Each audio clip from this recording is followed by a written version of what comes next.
Hello, fly fishing fans. This is Ed from Tokyo Fly Fishing Country Club. Welcome to Ed's Bullshit, volume number 1. Because this is my very first thing to do. I don't know what this is called. Vlog, or let's just call it Bullocks. Right.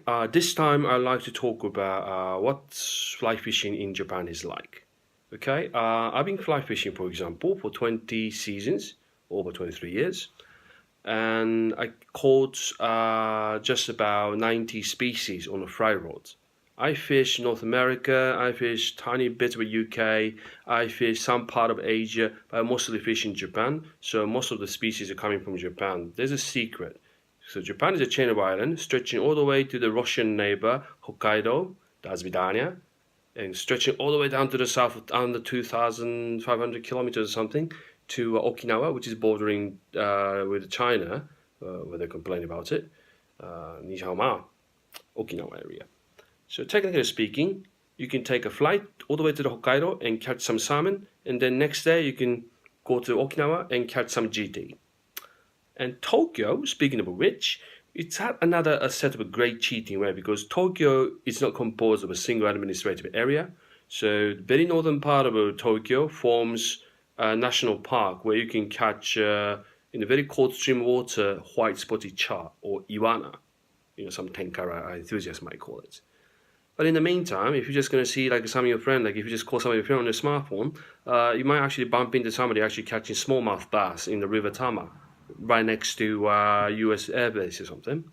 But in the meantime, like he can just gonna brag his catch. He might call some of his friends who's catching largemouth bass in one of the reservoirs. And if you're just gonna stroll all the way down to the city area, some might maybe catching and releasing some ginormous carp. And then, well, you can just get the board and you can fish the Tokyo Bay extensively for enormous sized Japanese sea bass.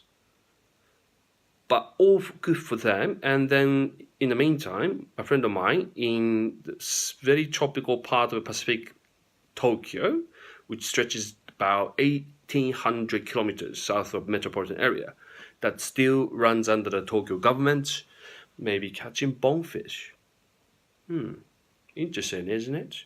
So technically speaking, if I'm a ginormous giant man, on the forward cast, I catch some salmon from the Russian space, and might start the war or that way, and on my back cast, I might accidentally hook some Chinese premier and start a nuclear war. Anyway, that's a great scale of a bollocks, and thank you for putting up with this program. So thank you very much, and tight lines, and see you again. Bye.